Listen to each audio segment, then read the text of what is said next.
Menjelang musim hujan, pemerintah kota Surabaya berupaya memperlancar drainase dengan mulai melakukan pembangunan baru, perbaikan hingga normalisasi. Hingga akhir September, pengerjaan perbaikan drainase kota Surabaya sudah mencapai 60% dan ditargetkan rampung awal Desember. Pengalihan arus lalu lintas di beberapa sudut kota Surabaya, Jawa Timur terlihat menjelang musim hujan karena adanya pengerjaan drainase yang total mencapai 55 titik dengan melakukan pembangunan baru, perbaikan, ataupun normalisasi. Salah satunya pembuatan saluran sekunder di Jalan Karimun Jawa untuk mengatasi banjir di Jalan Karimun Jawa, juga di Jalan Jawa, Biliton, dan Nias. Selain itu, saluran ini dibangun untuk membantu mengurangi luapan air di saluran Srikana.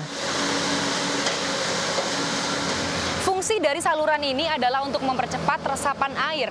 Jadi saat ada hujan atau genangan, maka air akan masuk ke dalam boks saluran air. Selanjutnya air akan mengalir mengikuti gravitasi atau dibantu rumah pompa untuk menuju saluran primer atau sungai. Nah, tantangannya untuk saluran tertutup semacam ini adalah adanya endapan seperti lumpur. Jadi para petugas harus secara rutin membersihkannya. Pembuatan saluran dilakukan mulai pukul 9 malam hingga pukul 4 pagi untuk menghindari kemacetan lalu lintas akibat kegiatan niaga ataupun perkantoran. Hal ini ditetapkan berdasarkan koordinasi dengan Polrestabes Surabaya, kecamatan, pelaku usaha, warga, dan berbagai pihak yang terkait. Pembangunan setiap titik drainase ini menggunakan anggaran pendapatan dan belanja daerah Surabaya yang total mencapai 200 miliar rupiah.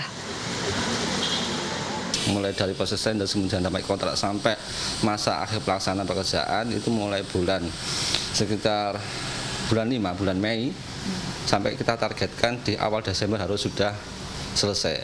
Target kita itu secara kontraktual seperti itu, tapi yang perlu kita cermati lagi terkait sama kondisi cuaca. Pengerjaan proyek tersebut dimulai pada pertengahan Juni hingga akhir September yang kini mencapai 60%. Bidang pematusan mendata, luasan genangan di Surabaya saat musim hujan mencapai 435 hektar. Dengan pembangunan, perbaikan, dan normalisasi saluran ini diharapkan bisa mengurangi volume banjir minimal 30%. Selain menambah saluran, pemerintah kota Surabaya perlu membatasi penutupan lahan ruang terbuka untuk pembangunan. Hal itu disampaikan oleh dosen arsitektur Universitas Kristen Petra Surabaya, Benny Purbantanu. Ia menyebut jika lahan ditutup, resapan air akan berkurang. Seharusnya tak disamakan angka penutupan lahan yang sulit diresapi air dengan yang mudah diresapi air.